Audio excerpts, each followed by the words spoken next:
안녕하세요. 정신건강의학과 전문의 정우열입니다. 안녕하세요. 아나운서 박민영입니다.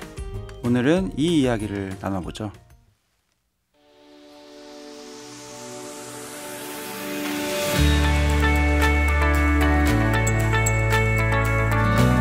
일하는 엄마, 전업 엄마.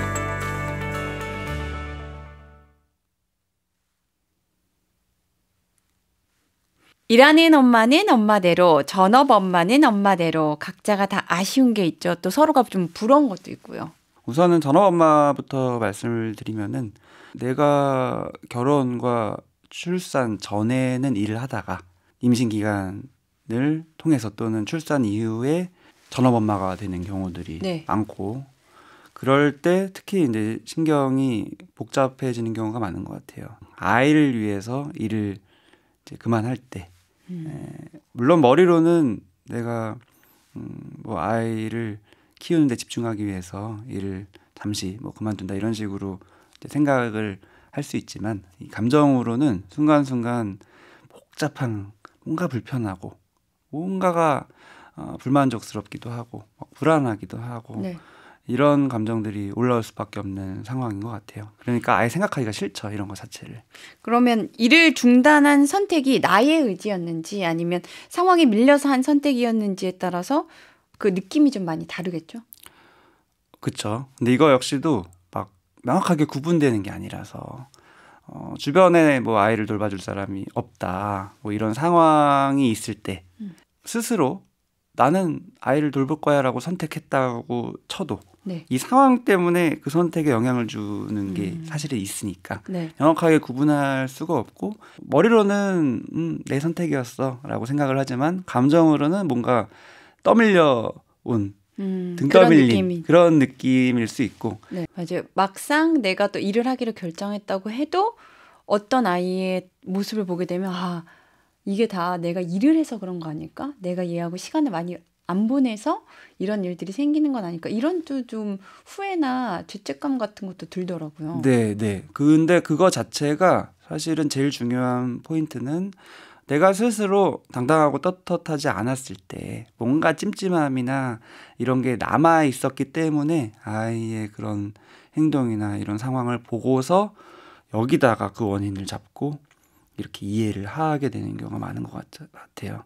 일을 하는 엄마도 그렇고요. 일하지 않는 엄마도 마찬가지고, 일하지 않는 엄마는 또 반대로 아이가 나중에 조금 더 크면, 특히 뭐 초등학교 한 고학년부터는 일하는 엄마를 더 선호하는 듯한 그런 느낌의 말을 할 때도 많거든요. 아이들이요? 네, 내 친구 엄마는 뭐 일하러 가는데 엄마는 왜 돈 안 버냐 이렇게 대놓고 말하기도 하고. 난 너무 상처받을 것 같네요. 네.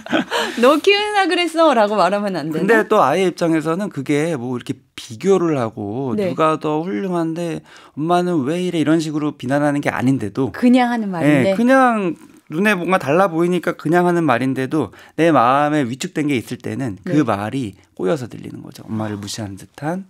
그래서 더 스스로 위축되기도 하고 후회되기도 하고. 선생님, 위축이라는 단어를 쓰셨는데 이 위축된 마음은 어떻게 풀어야 되는 거예요? 위축된 마음은 사실은 나중에 풀기보다는 애초에 선택할 때 내가 스스로 떳떳하고 당당한 선택을 하는 게 되게 중요한데, 그러기 위해서는 사실은 나를 제일 중심에 두는 게 너무 중요해요. 저희가 현실 육아에서 항상 다룬 게 다른 사람의 입장보다 나한테 집중하는 거. 모든 감정에 대한 질문도 그렇고 생각도 그렇고 저 사람이 나를 어떻게 볼까 보다 내가 지금 어떤가 스스로 돌아보는 거를 항상 포커스로 했잖아요. 이런 거 역시도 선택할 때 저 사람이 내가 일하는 걸 어떻게 생각할까? 또는 아이가 나를 어떻게 생각할까? 또는 남편은 지금 내가 일을 하길 바랄까? 안 하길 바랄까? 또 뭐 시부모님이나 이런 어떻게 볼까라는 것에 많이 안테나가 가기 쉽지만, 그런 안테나 때문에 내가 선택을 하면 그거 자체가 이미 위축이에요. 눈치 보는 거고 그 과정 자체가. 그래서 물론 그거를 아예 무시할 수는 없지만 더 중요한 거, 더 우선순위는 나의 감정과 나의 의지, 나의 감정과 나의 의지. 여기에다가 포커스를 두는 연습을 평상시에 꾸준히 해야 되는 것 같고 그게 뭐 이런 중요한 결정의 순간에만 그런 포커스를 두는 게 아니라 그냥 소소한 일상에서도 항상 둬야지만 결정적인 순간에도 그게 자연스럽게 되죠. 뭐 이미 아이를 위해서 일을 그만두었다라고 결정한 분들 이런 분들 같은 경우는 아이를 위해서라는 단서가 붙잖아요. 네. 그러면 아이를 위해서 이렇게 했는데 아이의 반응이 좋지 않을 때 받는 상처가 좀 클 것 같은데요. 네, 그래서 사실은 뭐 이미 아이를 위해서 그만뒀다라는 결정을 하기 그 전에 네. 결정하는 과정이 되게 중요한 것 같아요. 제가 꼭 말씀드리는 거는 일을 하려고 결정하든 일을 안 하려고 결정하든 어떤 결정이냐가 중요한 게 아니라 그 결정할 때 뭘 고려했는지가 너무 중요한 것 같은데 많은 분들이 아이를 고려하거든요. 아이를 위해서 결정하면 그 결정 자체가 뭐가 됐든지 그 과정에서 이미 아이가 중심이 됐기 때문에 내가 중심이 아닌 거예요. 그래서 나중에 후회할 가능성이 너무 커져요.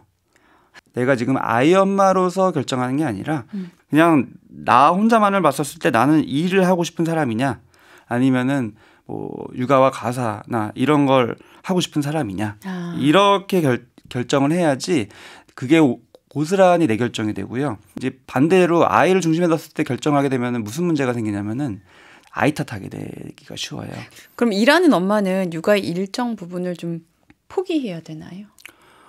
근데 이게 역시 이 질문 자체가 이미 육아라는 거는 엄마가 해야 되는 거구나. 해야 되고 그런 느낌. 가장 중요한 어떤 우선순위여야 되는 건데 네. 일을 하려고 그거를 좀 깎아먹는 거다라는 뉘앙스가 거기에 담겨 있는 거예요. 맞아요. 네, 포기라는 느낌 자체가 그런 거죠.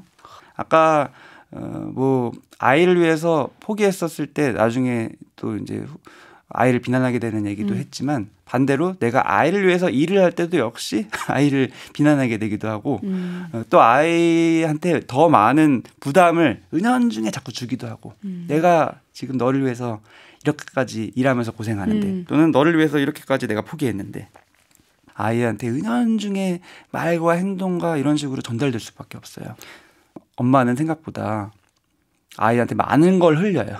아, 그래요? 네. 흘린다는 게 무슨 흘린다는 말이에요? 게 자기 마음을 숨기기가 쉽지가 않아요. 아, 그렇구나. 네, 뭔가가 꿍한 게 있거나 네. 뭔가가 아쉬움이 있거나 아이한테 은연중에 바라는 게 있으면 직접 대놓고 너는 이래야 돼라고 말을 안 한다 하더라도 어떤 상황에서 분위기 내가 다른 사람의 어떤 걸 보고 하는 말을 우리 아이가 엿듣고서 우리 엄마는 나에 대해서 이렇게 생각하고 있을 거야 라는 인식을 가지게 되는 경우도 많고요. 그래서 어차피 숨길 수 없다. 네. 그러니까 내 마음에 집중해서 내 마음에 솔직해지는 게 제일 깔끔하다.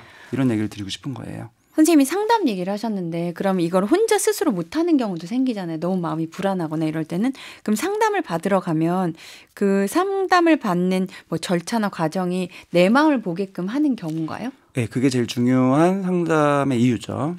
객관적으로 내 마음에 집중할 수 있도록 도와주는 역할을 하는 게 상담가의 역할이고 이런저런 이유로 인해서 내 마음이 있는 거다. 내 마음에 집중하는 게 필요하다라고 설명을 드려도 그거 어떻게 하는 건지 모르는 분들 되게 많아요. 네네. 그래서 그 과정을 옆에서 이런저런 질문이나 유도를 통해서 도와주는 게 상담가의 역할이고 이래라 저래라 선택하게 지시하고 조언하는 게 상담이 아니라 자기 마음에 집중하는 그 과정을 함께 해주는 게 상담이에요. 네, 현실육아 오늘은 일하는 엄마는 엄마대로 또 전업 엄마는 엄마대로 각자가 느끼는 마음의 어려움이 어디서 비롯되는가 좀 살펴봤는데요. 둘을 다 잘해낼 수 있다면 좋겠지만 그 사이에서 하나를 선택하기 위해 고민 중이라면 다른 누구도 아닌 내가 중심이 돼서 결정해야 한다라는 이야기가 좀 특히나 기억에 남았습니다. 다음 시간에는 어떤 주제로 얘기 나눠볼까요? 네, 역시 현실 육아에서 감정적으로 어려움을 갖게 되는 부분인데 바로 육아 공부. 육아 공부. 네, 우리가 육아하면서 여러 가지 갈등이 찾아오고 잘하고 싶어서 육아서도 보고 또 요즘에는 대중매체에도 그런 게 많이 있잖아요. 네. 근데 그게 과연 도움이 되는 건가? 이거 정말 궁금해요. 네, 이런 이론과 책이나 이런 것과 현실은 어떻게 다른 건가? 이런 이야기를 한번 해보면 좋을 것 같습니다. 네, 현실육아 저는 지금까지 아나운서 박민영이었고요. 저는 정신건강의학과 전문의 정우열이었습니다.